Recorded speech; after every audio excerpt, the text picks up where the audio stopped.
আসসালামু আলাইকুম দর্শক, স্পোর্টস শোতে আপনাদেরকে জানাই স্বাগতম।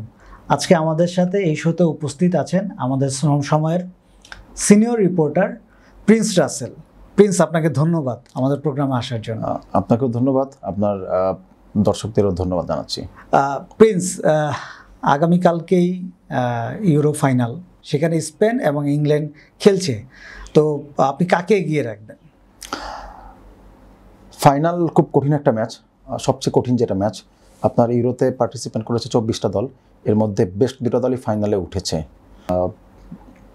নিকো উইলিয়ামস, লেমিন ইয়ামাল দুর্দান্ত খেলছে তারা। ইয়ামালের কথা বলতে পারি, উনি 16 বছর বয়সে এই টুর্নামেন্ট খেলতে এসেছেন, অনেক অনেক রেকর্ড ভেঙেছেন, স্বপ্নের একটা ফর্মে আছেন। এই বয়সে একটা প্লেয়ার এসে যে এইরকম পারফর্ম করতে পারে এত বড় একটা মঞ্চে এসে, এটা একটা বিশাল ব্যাপার। এই ধরনের পারফর্ম শুধুমাত্র আমরা লাস্ট যেটা দেখেছি মেসি রোনালদোর বেলাতে আমরা এরকম দেখেছি। সে চমৎকার একটা মৌসুম শেষ করে এসেছে বার্সেলোনার জার্সিতে। বার্সেলোনা ফেল করলেও সে কিন্তু ব্যক্তিগত পারফর্মার ছিল। সো এইবার যেই স্পেন যে এক যুগ পর এই যে ফাইনাল খেলতে এলো ইউরোতে, এই যে স্পেনের উত্থানটা হলো, এটার অন্যতম নায়ক কিন্তু সে। সো তার কারণে স্পেনটাকে এগিয়ে রাখতে হবে। আবার ইংল্যান্ডকেও আপনি একবার খুব বেশি পিছিয়ে রাখতে পারবেন না। তারা কিন্তু গতবার ফাইনাল খেলেছে, তাও ঘরের মাঠে তারা ওই ফাইনালটা জিততে পারেনি। তো ওই ফাইনালের ভুল থেকে এবার তারা শিক্ষা যদি কাজে লাগে, যদি চ্যাম্পিয়ন হতে পারে, এদের টিমটা যথেষ্ট ভালো। এদের যে প্লেয়াররা যারা আছেন, জুডে বেলিংহাম, রিয়াল মাদ্রিদ যে চ্যাম্পিয়ন্স লিগ জিতেছে, বেলিংহাম ওয়ান অফ দ্য বেস্টদের মধ্যে একজন ছিলেন, তার অনেক অবদান ছিল। এছাড়াও আপনার এখানে বুকায়ো সাকা আছে, ফিল ফোডেন আছে, যিনি ম্যানচেস্টার সিটিতে খেলেন। এই টিমটা কিন্তু একবারে তারকা ঠাসা দল। তো ইংল্যান্ড হচ্ছে বরাবরই দেখবেন যে কোনো টুর্নামেন্টে একটা হাইপ নিয়ে আসে, হাইপ নেওয়ার পর শেষে কেন যেন কুলিয়ে উঠতে পারে না, পেনাল্টি বা দুর্ভাগ্য একটা ব্যাড লাক তাদের হয়ে যায়। তো এইবার তারা খুব ডেসপারেট, এবার তারা শিরোপা জিতবে। তারা কখনো ইউরো জিততে পারেনি। আপনি জানেন যে ক্লাব ফুটবলে পৃথিবীর সেরা লিগ হচ্ছে ইংলিশ প্রিমিয়ার লিগ, অথচ এই ইংল্যান্ড টিমটা কখনো ইউরো জিততে পারে নাই। তারা, শুনলে অবাক হবেন আপনি একটু, যে গতবারই তারা প্রথমবার ফাইনাল খেলেছে ইউরোতে, আর এইবার তারা আরও একবার ফাইনাল খেলেছে। তার মানে এই দলটার মধ্যে উন্নতির ছাপটা স্পষ্ট। সো কাজে ইংল্যান্ডও যদি চ্যাম্পিয়ন হয়, এটা বিশ্বকার কিছু হবে না। স্পেন দল হিসেবে ব্যালেন্স, স্পেনকে আমি কিছুটা এগিয়ে রাখবো। তাদের খেলার ধরন, তাদের টিমের যে ব্যালেন্স, বা তাদের যেই ইয়াং প্লেয়াররা যেভাবে ফর্মে আছে, এটা এক কথা আউটস্ট্যান্ডিং।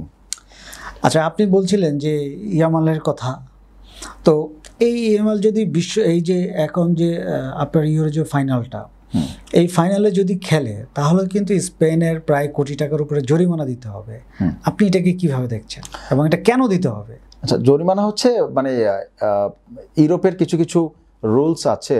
হ্যাঁ, এটা হচ্ছে শ্রম আইনের ব্যাপারে। তো জার্মানি এই ব্যাপারে খুব স্ট্রিক্ট। 18 বছরের কম বয়সী যারা শ্রমিক আছে, এদেরকে আপনি রাত্রে 8টার পরে কাজ করাতে পারবেন না।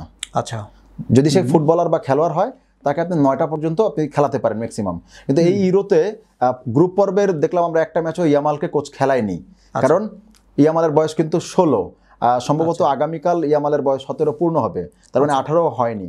সো স্পেনের ম্যাচগুলো, যেই ম্যাচগুলো আপনার রাত 9টা পেরিয়ে যাচ্ছে, তো ওই ম্যাচগুলোতে ওরা গ্রুপ পর্বে খেলায়নি, কিন্তু নকআউট পর্বের 2টা ম্যাচে ইয়ামালকে খেলিয়েছে। ইয়ামালের কোচ যিনি লাফুয়েন্তে বলেছেন যে প্রয়োজনে আমরা জরিমানা দিতে রাজি আছি। তো জার্মানির আইনটা হচ্ছে আপনি শিশু শ্রম, একটা নির্দিষ্ট সময় পর্যন্ত শিশু শ্রম করাতে পারবেন। যদি আপনি এটা ভাঙেন, তাহলে আপনাকে ম্যাচ প্রতি বাংলাদেশি টাকায় প্রায় 35 থেকে 40 হাজার টাকার মতো একটা অ্যামাউন্ট জরিমানা দিতে হবে। সো যেহেতু এই স্পেন ফাইনালে উঠেছে ইয়ামালের কাঁধে চড়ে, ছোট্ট একটা শিশু তার কাঁধে চড়ে যদি ফাইনালে এসছে, তো আলটিমেটলি ফাইনালেও অবশ্যই তারা ইয়ামালকে খেলাবে। আর এই ফাইনালের ম্যাচটাও কিন্তু স্থানীয় সময় 9টার পরে শুরু হবে। সো আলটিমেটলি এই ম্যাচটা খেললে তাহলে স্পেন হচ্ছে যে এই ইউরোতে 3টা ম্যাচে 3বার জার্মানির নিয়মটা ভেঙেছে। আর জার্মানিতে যেহেতু ইউরোটা হচ্ছে, যেহেতু ওদের নিয়ম আপনাকে মেনে চলতে হবে, তো যেহেতু আপনি মেনে চলতে পারছেন না, সো 3 ম্যাচের নিয়ম ভাঙার কারণে আপনাকে জরিমানা দিতে হবে কোটি টাকারও বেশি। সম্ভবত অঙ্কটা হবে 1 কোটি 15 থেকে 20 লাখ টাকার মতো। তো এইটা আবার স্পেন জরিমানা দিতে রাজি আছে, তারা এরপরও তারা চ্যাম্পিয়ন হতে চায়। তো এই চ্যাম্পিয়নের সূত্র ধরে যদি আপনাকে বলি, এই স্পেনের উত্থানটাকে আপনি কিভাবে দেখছেন? স্পেন মোটামুটি হারিয়ে গিয়েছিল, কিন্তু আপনি জানেন যে পৃথিবীর একমাত্র টিম হিসেবে তারা বিশ্ব ইউরো জিতেছে। এইরকম রেকর্ড আর কারণেই। সেই লাস্ট হচ্ছে 2012 সালে চ্যাম্পিয়ন হয়েছিল, তখন জাভি ইনিয়েস্তার মতো লিজেন্ড প্লেয়ার ছিলেন, কার্লোস পুয়েল ছিলেন, ইকার ক্যাসিয়াস ছিলেন। সেই টিমটা কিন্তু এখন অনেকটাই নাই, ওদের এখন কেউ নেই। এখন স্পেনটা একটা ভাঙা গড়ার মধ্য দিয়ে গত কয়েক বছরে চলেছে। এখন এইবার ইউরোতে এসে একটা স্পেন একটা ব্যালেন্স একটা টিম পেয়েছে, এদের দলে এখন সিনিয়র প্লেয়ার আছে, ইয়াং প্লেয়ার আছে, রাইজিং স্টার আছে, তারা সব মিলিয়ে ভালো পারফর্ম করছে, তাদের এই উত্থানটা ধীরে ধীরে হয়েছে। আচ্ছা, যে কোনো টিম যখন যখন লিজেন্ডারি বেশ কয়েকজন প্লেয়ার যখন টিম থেকে সরে যায় তখন বড় একটা গ্যাপ তৈরি হয়, তো ওই গ্যাপটা পূরণ করতে তাদের এতটা সময় লেগেছে, তাদের এই উত্থানটা আমরা হচ্ছে যে স্পেন ফুটবল বা ইউরোপিয়ান ফুটবলের জন্য খুব পজিটিভলি দেখি আমি। তো আপনি তো এই জিনিসটা দেখছেন, কিন্তু ইংল্যান্ড কিন্তু এবার ফাইনালে, তাদের কাছে কিন্তু এর একটা অনেক বড় সুযোগ এই কাপটা নেওয়া। তো আপনি কি মনে হয় যে ইংল্যান্ড কি ছাড় দিবে নাকি তারা এবার রেকর্ড ভাঙবে? ইংল্যান্ড ছেড়ে কথা বলবে না। ইংল্যান্ড আপনি দেখবেন যে এবার ইউরোতে নকআউট পর্বে তারা 3টা ম্যাচেই কিন্তু আগে গোল হজম করেছে, তারা প্রতিটা ম্যাচে পিছিয়ে থেকেও কিন্তু কামব্যাক করেছে। ফাইনালেও যদি এরকম কিছু হয় এটা কিন্তু খুবই স্বাভাবিক একটা ব্যাপার হবে যে এই ইউরোতে নকআউট পর্বে স্পেন ইংল্যান্ড গোল হজম না করা পর্যন্ত গোল দিতে পারছে না, গোল তাদেরও ছাড়ো তাতিয়ে দেয়। হ্যাঁ, তো অ্যাটাকিং মুডে চলে আসে। হ্যাঁ, অ্যাটাকিংয়ে বেশি মুডে চলে আসে। সো আপনি নকআউট পর্বে আপনি শেষ 16 ম্যাচ দেখেন, কোয়ার্টার ফাইনাল দেখেন, সেমিফাইনাল দেখেন, সেম গল্পটা। ওদের কেউ না কেউ দাঁড়িয়ে যাচ্ছে, কখনো সাকা, কখনো বেলিংহাম বা কখনো অন্য কেউ। তো আমার মনে হয় যে এই ফাইনালটা জেতার জন্য তারা খুব ডিসপারেট। তারা ওয়ার্ল্ড কাপ জিতেছে, তাদের লিগ হচ্ছে পৃথিবীর সেরা ফুটবল লিগ, অথচ তাদের ইউরোতে কোনো কাপ নেই। গতবার তারা ঘরের মাঠে তারা সুযোগ হাতছাড়া করেছে, ইতালির কাছে এগিয়ে থেকেও হেরেছে। সো এইবার তারা পুরোপুরি ডিসপারেট। আর ইংল্যান্ডের কোচ যিনি গ্যারেথ সাউথগেট, উনি আবার বলে দিয়েছেন যে এইটা যদি এবার যদি না পারেন উনি তাহলে সরে যাবেন। মানে তার জন্য মানে ইংল্যান্ড এখন এমন একটা জায়গা, ফাইনাল খেলায় কিন্তু যে কোনো একটা টিমের জন্য বড় সাফল্য, কিন্তু ইংল্যান্ডের কাছে এখন সাফল্য শুধু ফাইনাল খেলা না, তাদের কাপ জেতাটাই হচ্ছে মেইন ফাইনাল, তাদের হচ্ছে মেইন সাফল্য, তারা এটা মনে করে। আচ্ছা, আপনার কাছে আরেকটা জিনিস জানতে চাওয়া যে কাল ইউরো, পরশু কোপা, তার মানে হচ্ছে পরপর 2টা কাপ, 2টা বড় খেলা, এবং ফুটবলের বলতে গেলে এটা অনেক বড় 2টা খেলা, কালকে এবং পরশু ফাইনাল। তা আপনি কোপাকে এগিয়ে রাখবেন না ইউরোকে এগিয়ে রাখবেন, কাকে এগিয়ে রাখবেন? 2টা ফাইনালের মধ্যে ব্যবধান কিন্তু কয়েক ঘন্টার। হ্যাঁ, আগামীকাল রাতে গভীর রাতে শুরু হবে হচ্ছে যে ইউরোর ফাইনাল। হ্যাঁ, কয়েক ঘন্টা পর সম্ভবত বাংলাদেশ সময়ে সকাল 6টায় হ্যাঁ আপনার কোপার ফাইনাল, ওখানে আর্জেন্টিনা কলম্বিয়া খেলবে, আর ইউরোতে খেলবে হচ্ছে স্পেন আর হচ্ছে ইংল্যান্ড। আপনি যদি মানের দিক থেকে বলেন, যদি দর্শকের দিক থেকে বলেন, সব কিছুতেই আমি ইউরোকে এগিয়ে রাখবো। ইউরো কেন এগিয়ে? আপনি দেখবেন যে লাস্টের যে ওয়ার্ল্ড কাপগুলো এই শতাব্দীতে বেশিরভাগ কাপ কি চ্যাম্পিয়ন কিন্তু ইউরোপের টিমগুলোই হয়েছে। এর কারণ হচ্ছে এদের প্লেয়ার, এদের টেকনোলজি, এদের ট্যাকটিক্স, এদের স্কিল অনেক অনেক ডেভেলপ এটা ইউরোপিয়ান প্লেয়ারদের চেয়ে। মেসির কথা বলতে পারেন, মেসি ওয়ার্ল্ডের সেরা ফুটবলার হতে পারে, কিন্তু মেসি হচ্ছে একটা প্রতিভা, কিন্তু ইউরোপিয়ান প্লেয়াররা কিন্তু ইউরোপিয়ান প্লেয়াররা, আপনি রোনালদো কিন্তু পরিশ্রমের ফসল, ওরা হচ্ছে পরিশ্রমী, ওরা পরিশ্রম করে এই পর্যন্ত এসেছে। পরিশ্রম করলে আপনি সফল হতে পারেন, কিন্তু আপনি চাইলেই প্রতিভাবান হতে পারবেন না, প্রতিভাটা খুব রেয়ার কেস, এটা খুব কম হয়।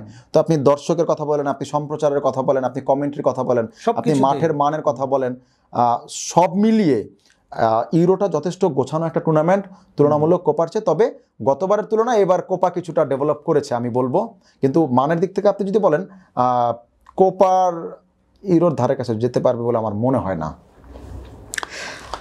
এই সব কিছু কোপা ইউরো ছাপিয়ে আপনার কাছে যদি জানতে চাই এমবাপ্পের কথা, তো আপনি এই এমবাপ্পের নতুন যাত্রাটাকে কিভাবে দেখছেন? যে কিনা আন্তর্জাতিক ম্যাচে সবগুলোতে সে বিশ্বকাপও জিতেছে, কিন্তু আসলে তার আক্ষেপ যে সে ইউরো জিততে পারেনি। তো তার সামনে রিয়াল মাদ্রিদে যাওয়ার একটি বড় সুযোগ, এবং সে লিগ ক্লাবে নতুন করে অধ্যায় শুরু করতে যাচ্ছে। আপনি এটাকে কিভাবে দেখছেন? এমবাপ্পে খুব কম বয়সে ওয়ার্ল্ড কাপ জিতেছে, এটা আমরা এরকম কম বয়সী প্লেয়ারদের মধ্যে লাস্ট আমরা দেখেছিলাম যে পেলে, সে পেলের রেকর্ডও ভেঙেছিল। সো এইবার ইউরোতে যেহেতু একটা প্লেয়ার ওয়ার্ল্ড কাপ জিতেছে ন্যাশনাল টিমের হয়ে, ইউরোপের নতুন টুর্নামেন্ট উয়েফা নেশনস লিগ জিতেছে, এখন তার একটা চক্রটা সে পূরণ করতে পারছে না শুধুমাত্র ইউরোর কারণে। গত ইউরোটা সে পারেনি, ব্যর্থ হয়েছে, উনি এই ইউরোতেও ব্যর্থ হয়েছে। এই ইউরো এমবাপ্পে যেই মানের ফুটবলার, একেবারে পুরোপুরি টুর্নামেন্টটা তার একরকম নিস্তেজভাবে সে শেষ করেছে। সে সেমিফাইনালে ম্যাচটাতে একটু ভালো খেলছিল, একটা অ্যাসিস্ট করেছে, কিন্তু শেষ পর্যন্ত তার দল পারেনি, এগিয়ে থেকেও স্পেনের কাছে হেরে গেছে। এমবাপ্পে কিন্তু এই প্রজন্মের, আপনি যদি একটু দেখি, আপনাকে যদি একটু বলি যে সে কিন্তু আসলে কিন্তু একটা ক্রেজ, এবং এই জেনারেশনের কি সে একটা ক্রেজ বলা যায় কিনা? কারণ মেসি বা রোনালদোর পরে যদি আমরা চিন্তা করি, সেই ক্ষেত্রে আপনার কি মনে হয় কিরকম? মেসি রোনালদোর পরে হচ্ছে আপনি আমরা অনেকে ভেবেছিলাম যে মেসি রোনালদোর পর সবচেয়ে বড় তারকা হবেন নেইমার জুনিয়র, কিন্তু সে নানা ঘটনার প্রেক্ষিতে ঘটনা পরম্পরায় আবার তার ইনজুরি সে মোটামুটি ব্যাকফুটে চলে গেছে, সে কিন্তু এখন দৃশ্যপটে নাই, সে ইউরোপিয়ান ফুটবলের বাইরেই চলে গেছে। সে সৌদিয়ান লিগে খেলতে গেছে, সেখানে আবার ইনজুরিতে পড়ে সে মোটামুটি লম্বা সময় ধরে সে বাইরে আছে। তো এখন হচ্ছে হালের ক্রেজ হচ্ছে এমবাপ্পে, হ্যাঁ, জুডে বেলিংহাম বা এই যে আপনাকে একটু আগে নাম বললাম ইয়ামাল, এরা। সো এমবাপ্পের ক্যারিয়ারের আগে হচ্ছে ও ন্যাশনাল টিমের সবই জিততে পেরেছে, কিন্তু ইউরো কখনো জিততে পারে নাই। সো এইবার সে খুব ডেসপারেট ছিল জেতার জন্য, কিন্তু আলটিমেটলি সে ফেলার হয়েছে। ফেলার হওয়ার পর সে ব্যর্থতাকে তার কাঁধে তুলে নিয়েছে। সে এরপর বলেছে তার একটা ভালো একটা বিশ্রাম দরকার। সে রিয়াল মাদ্রিদে তার স্বপ্নের ক্লাব, এখানে সে নতুন একটা চ্যালেঞ্জ, তার নতুন একটা মিশন উনি শুরু করতে যাচ্ছে। তার এই শুরুটা হচ্ছে যে ক্লাব ফুটবলের জন্য রিয়াল মাদ্রিদের সাপোর্টারদের জন্য বিশাল একটা ব্যাপার, কারণ এই রিয়াল মাদ্রিদ আর হচ্ছে এমবাপ্পের দলে নেওয়া আনা, এই যে লুকোচুরি, হ্যাঁ, ইঁদুর বিড়াল খেলা, এটা আমরা অনেক বছর দেখেছি। ফাইনালি রিয়াল তাকে দলে নিয়েছে। এমবাপ্পে এখন নতুন একটা মিশন শুরু করতে যাচ্ছে। এই এমবাপ্পে রিয়ালে যোগ দেওয়া মানে আপনি জানেন যে গত মৌসুমে রিয়াল মাদ্রিদ ডাবলস জিতেছে, তারা চ্যাম্পিয়ন্স লিগ জিতেছে, ম্যানচেস্টার সিটির মতো টিমকে বিদায় করেছে। এমবাপ্পে যোগ দিলে নিঃসন্দেহে এই রিয়াল মাদ্রিদ একবার অপ্রতিরোধ হয়ে যাবে। অলরেডি স্পেনের কিছু কোচ বলেছেন যে লা লিগায় একরকম অপ্রতিরোধ হয়ে যাবে রিয়াল। শুধু আমি মনে করি লা লিগা না, এটা উয়েফা চ্যাম্পিয়ন্স লিগ বা ইউরোপের মঞ্চেও রিয়াল মাদ্রিদ মানে খুবই ভয়ঙ্কর একটা টিম হয়ে উঠতে পারে। সো এমবাপ্পের এই যাত্রাটা শুভ হোক, এমবাপ্পে ভালো করুক, রিয়াল মাদ্রিদ ভালো করুক, ক্লাব ফুটবলটা আরও জমজমাট হয়ে উঠুক। কারণ হালের ক্রেজ মেসি রোনালদো ওনাদের কিন্তু এখন ক্যারিয়ারটা প্রায় শেষ দিকে। এখন নতুন প্রজন্মের বা সামনের প্রজন্মের ফুটবলের জন্য এমবাপ্পের মতো প্লেয়ার, বেলিংহাম বা ইয়ামালদের মতো প্লেয়ারের দরকার আছে। প্লিজ, আপনাকে ধন্যবাদ আমাদের এই প্রোগ্রামে আসার জন্য। দর্শক, আপনাদেরকেও ধন্যবাদ এই প্রোগ্রামটি দেখার জন্য। আপনারা সবাই ভালো থাকবেন, সুস্থ থাকবেন। আগামীকাল ইউরো, সেই প্রত্যাশা রেখে ফাইনাল দেখার জন্য আমি বিদায় নিচ্ছি। আসসালামু আলাইকুম।